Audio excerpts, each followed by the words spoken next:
what are the typically developing stages that our 3 to 5-year-olds are going to go through? What warning signs should we look out for? And what skills should we look for them to be able to achieve at those certain milestones?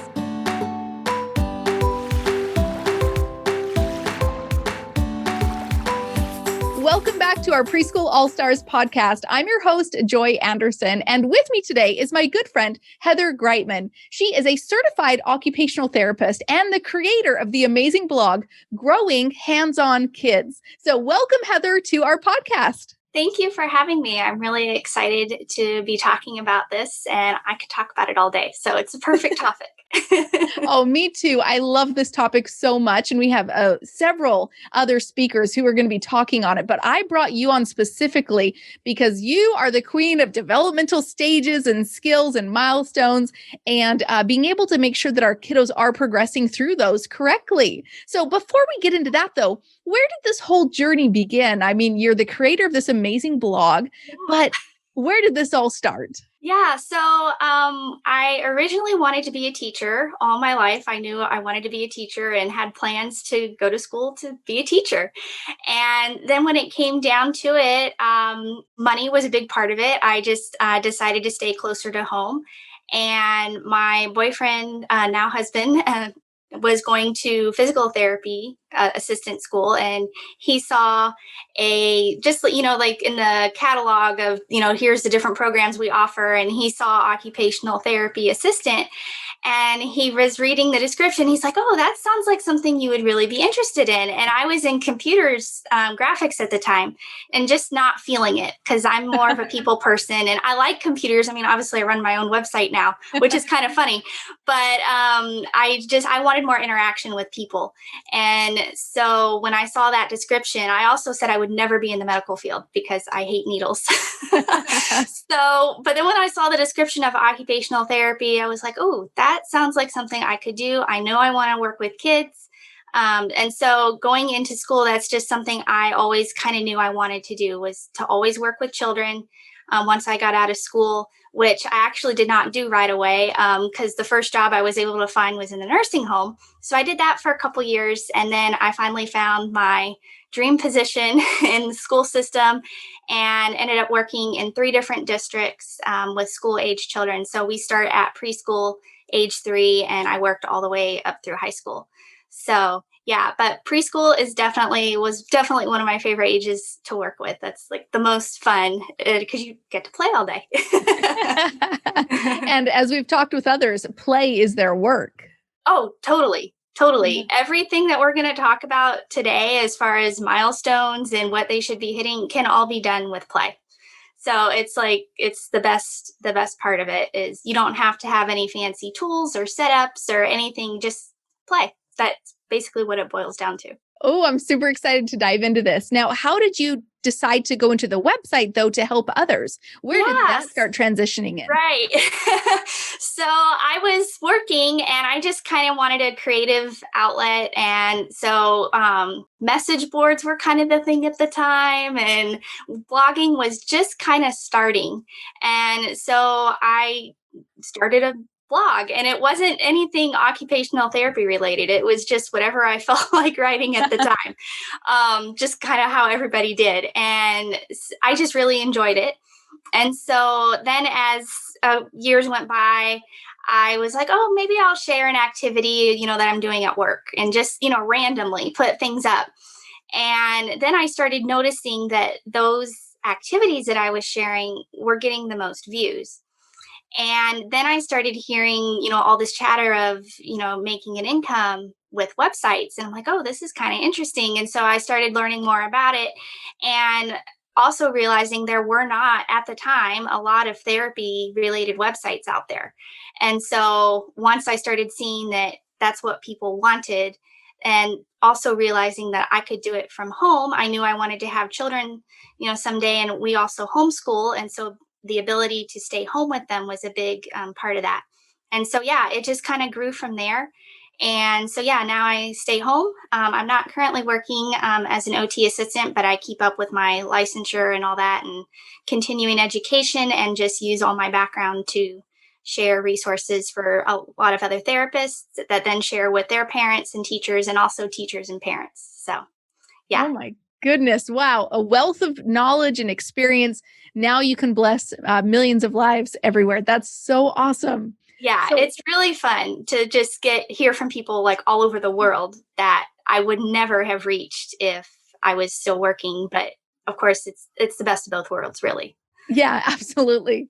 So let's dive in now into having this discussion because either as parents or teachers, we've got, 3 to 5 year olds in our world. Mhm. And some of us who've got a lot of experience can look at kiddos and say, that's a little bit off, Mhm. the behaviors that they're doing, or even some of the skills that maybe they're not meeting yet. We're like, that's a little bit off. But some of us are maybe new teachers or new parents going into this world and saying, I'm not sure what the developmental stages are, what the milestones are that they should be reaching. So let's start there. How can we Yeah. start the conversation? Do you think should we start at 3 years old or should we start just a little bit before that? Yeah, I think just starting like just before 3 is good, because when you hit that preschool age, I think that's when a lot of people start to notice the red flags, especially when they put their child into preschool and the teacher comes back and says, well, they're not able to do this yet. And then it's like, oh, okay. So then you start wondering, okay, what can I do at home? That type of thing. So if we start before with toddlers and their development, the body develops kind of starting with the big motor movements first. So, babies, they develop walking, crawling, all those things come first. And then as they get older, they start fine tuning all of those smaller movements like fine motor skills. So, as an OT, where we kind of focus more on fine motor, but we still focus on the gross motor and sensory processing, because all those are building blocks to the fine motor skills. You can't have really good, successful fine motor skills until you have a good foundation of the sensory processing and the gross motor. And that really comes back to play. Just letting your toddlers and babies just play on the ground, especially. I know, especially you'll hear the container baby syndrome a lot, where babies are just in containers more. They're not able to move as much as they used to. And so just if that's what you're, really wanting to focus on with babies, is just get them out of their containers, let them crawl, let them play, and move their bodies in as many ways as possible. And that's really the best way to set them up for success later on in preschool. So then when they hit that 3-year-old age is when you start to notice what are the fine motor things that they're able to do. What are they having them do in the preschool environment? And so some of the things you may start noticing them being able to do is they're going to start drawing. And they're going to start drawing things that actually resemble something instead of just scribbling. Toddlers, you'll see a lot of scribbles and marks, and it might not necessarily look like anything to you, but of course your child knows exactly what it is. And then when they hit that 3-year-old age, though, you're going to start seeing more, okay, straight lines. You're going to start seeing horizontal lines and circles. And so whereas before it might have just been a bunch of circles, in a bunch at a time, now they're going to start realizing, oh, I can start at the top, go around and stop at the top to make a circle. And so that's kind of the things that we look for at age 3. And again, this can be brought into play. You can say, hey, can you draw me a house? There's all your horizontal, vertical lines, circle shapes. That's perfect. And then you're also going to start noticing that they can maybe string beads, maybe some of the bigger size beads, not the smaller ones. They may start unbuttoning or buttoning buttons, the really large ones. And so letting them help get dressed in the morning, it's a great way to work on fine motor skills. Buttoning their shirts or zippers up and down, it's a great way to have some functional fine motor practice throughout their days, just letting them help and be involved. Cooking and helping in the kitchen is another great way. Being able to just, do what they can at that 3-year-old level. And I know a lot of parents might be scared to introduce a knife or scissors at this age, but they are able to try doing it. You can get a nylon knife that doesn't have the sharp edges so that they can practice cutting. And then scissors, you can get scissors that will only cut paper, or you can just, obviously this stuff is all heavily supervised, Yeah. and the scissors go back up when you're done. But those are all important skills that they can be working on now at 3, because they're going to need it, especially when they hit kindergarten. They're going to need those scissor skills to be able to cut and paste. So even starting at this young age of 3 is still a great idea. It's getting them exposure, and it's not going to be perfect. That's not the point. You're just exposing them to it and letting them practice with those skills. I think one of my favorite things for scissors is Play-Doh, right? Yes. I mean, that giving the resistance Yes. to have to cut into Play-Doh, and there's no right or wrong way, nothing to cut a straight line or nothing. It's just building up the fine motor strength. Yes, because especially with scissor skills, that's what we find when we're starting to notice some issues with fine motor skills. A lot of it has to do with strength, and they just don't have the strength in their hands, partly because maybe they haven't had the practice with them, and they're just not used to that muscle movement of being able to open and close the scissors. But yeah, getting that in starting at 3 is perfect. And it doesn't have to be paper. It can be Play-Doh. It can be pom-poms, anything. Construction paper is another great one, because it gives a little bit of resistance to the scissors. And so the scissors aren't like slipping off the paper all the time that you might find with regular paper. So amazing. Now, also, let's talk about the skills that a 3-year-old should probably have with speaking. And also probably, you did talk about the gross motor. Are 3-year-olds able to, catch balls, kick balls, things like that, run somewhat normally, or does it still look pretty, flailing arms and such? And then also I'd love to hear about the speaking as well, because I know a lot of parents are wondering, what about speech delays and stuff? And we don't need to go too deep into that, but how much should our kiddos be speaking? I will say that the speech part is not my area of expertise. So I would have trouble saying like, this is how many words they should know or anything like that. However, I would say that if you do have concerns about their speech, then you should say something. Early intervention is going to be the most helpful thing, even if you're not sure. If you just suspect that there might be an issue with their speech, if you're having a hard time understanding them or understanding their gestures, I would definitely mention it to the doctor, get a speech and language evaluation, because like I said, early intervention is just going to set them up for success. And so even if you aren't sure, it's always best to ask for one just to be sure. And even if they don't qualify necessarily for services, the therapist can give you ideas of things to work on at home. If there are some areas that they notice that they're having trouble with, they can give you some things to do at home. And the same thing with gross motor skills and fine motor skills too. If any of these, if you ever think, okay, maybe my child isn't doing these quite at the level that they should be, talk to your child's doctor, get an evaluation. That's always the best thing to do. And then as far as like gross motor milestones, they should be able to start balancing on one foot for just a few seconds. So it's not going to be, anything for too long, but they are going to start initiating what we call bilateral movements, which is using their arms together or using their arms and legs together. That's where scissors comes in, because a lot of kids, if they struggle with that bilateral movement, they're going to have trouble holding the paper and cutting at the same time. So if you can give them lots of exposure to that type of thing is great. Of course, they're climbing a lot. They should be able to start pedaling a tricycle. So a 3-wheeled bike, they can start with that. And they'll also start walking up and down stairs with alternating feet. So instead of, where you hop down with one foot, bring the foot down, and then the next one, they should be able to alternate those feet going down the stairs.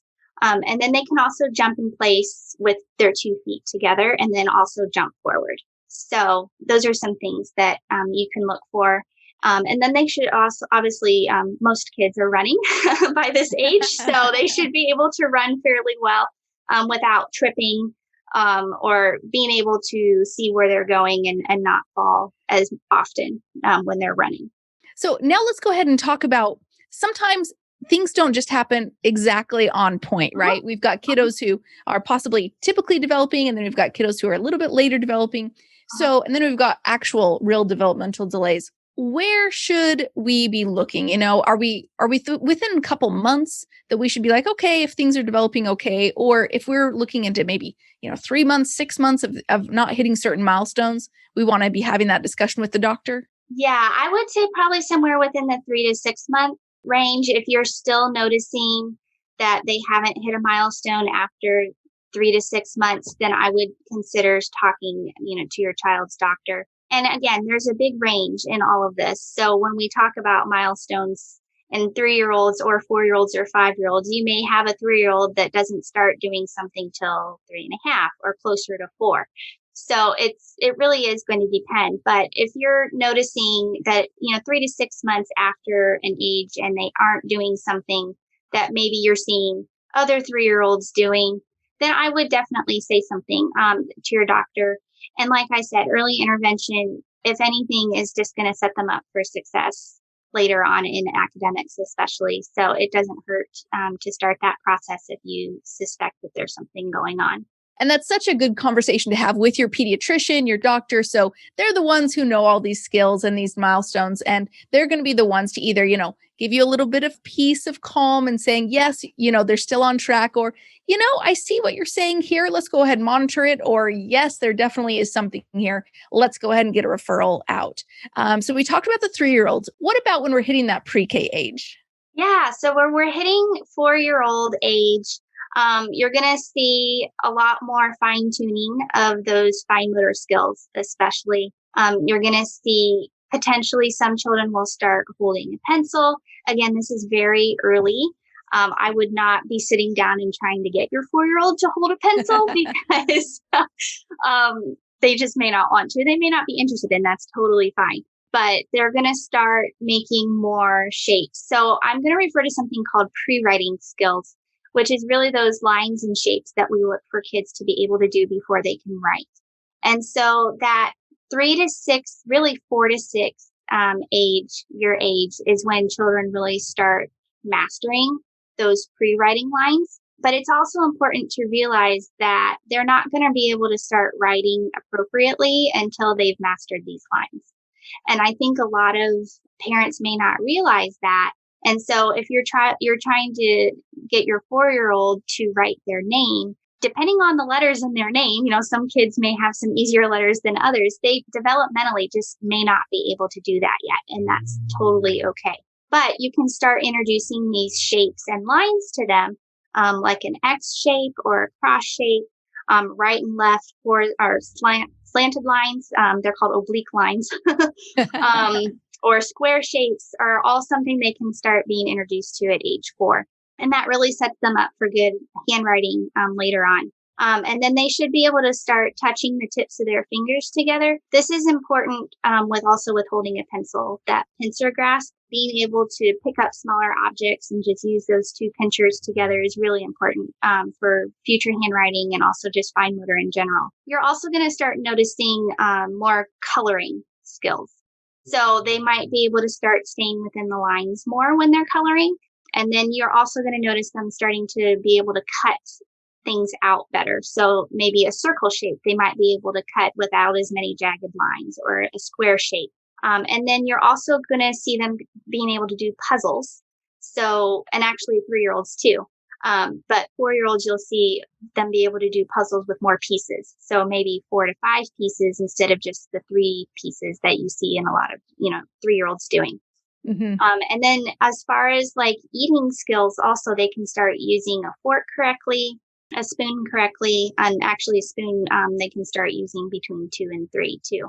And then also with 4-year-olds, you may start noticing them decide which hand they're going to use. So whether they're going to be right-handed or left-handed.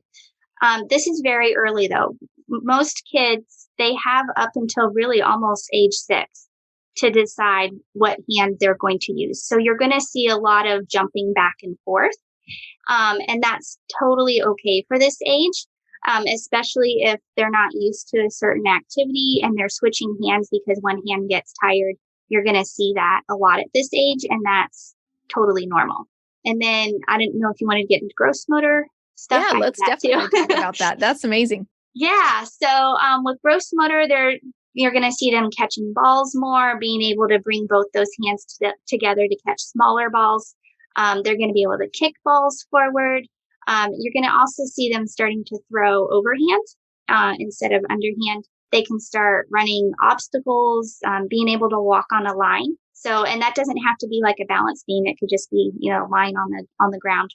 My kids, we have a retaining wall next to our driveway, and it's barely wide enough for their feet. But I remember at this age, they would be out there just walking it back and forth. Yes. So yeah, just working on that type of skill. And then they should also be able to start pouring things out, cutting their food with their utensils, that type of thing, starting to do somersaults. So yeah, all those kind of typical playground activities that you see, they should be able to start doing. Perfect. Well, oh my goodness, so many skills that we can, go back and watch. We can rewatch and re-listen to this and make sure, how is my kiddo doing? And again, remembering that our kiddos are not at the exact age that this is all going to happen. There's definitely a timeline here. Yes. So I did hear you talk about pencil grasp. And so a lot of people who might not be in our industry or might be new to it, they'll go out to Walmart and they'll get those big chunky crayons, the big chunky markers, the big chunky everything, because, they think, oh, the more that the kid can grasp, the easier it is for them to color. And yet we find ourselves drawing back and say, we're going to go with the tiny little things that they can only hold right here. Can you kind of give some understanding about why we might go with tinier objects like broken crayons or broken chalk instead of the thick, chunky markers that you might find at Walmart? Right. So yeah, those thick, chunky markers, they have their place, with the toddler ages. That's perfect because they're more of a fisted grasp on their utensils, writing utensils. So those thicker ones are good for that age because they have more to grab hold on. When we get to the 4 and 5-year-old age, they're starting to grasp things more with their fingers. And when they start to do that, if you're giving them a really thick object to hold, it's putting too much space between what we call their web space, which is between the thumb and the index finger. And so if you get too much space between there and they're trying to hold something, it's actually going to get them to put more fingers on the pencil to try and stabilize that pencil instead of actually using less fingers. Right. So yeah, if we can use a smaller pencil or take those crayons and break them in half. I know some people are squirming when I say that, but it really is best developmentally for them to be able to realize, okay, I need to start using my fingers to move the pencil or the crayon back and forth. And instead of my whole arm or my whole hand, and getting the rest of those fingers to get into the palm of the hand, it really promotes that better when we use a smaller utensil or writing utensil so that they don't have as much space to put all the fingers on. And it kind of promotes a better grasp for later handwriting. So yeah, 4 to 5 is definitely the time to be focusing on that. Perfect. Yep, definitely the broken crayons, the broken chalk. It's okay if they break, and in fact, go break them yourself. And then my favorite too was the little golf pencils. Yes. You can get them on Amazon. And they actually, this is kind of silly, but I was so excited to find some with erasers on them. Even nice. Like some little mini golf pencils with erasers. But if you just even have regular size pencil, I just sharpen them about halfway down. I actually did this with my son today. He's 5.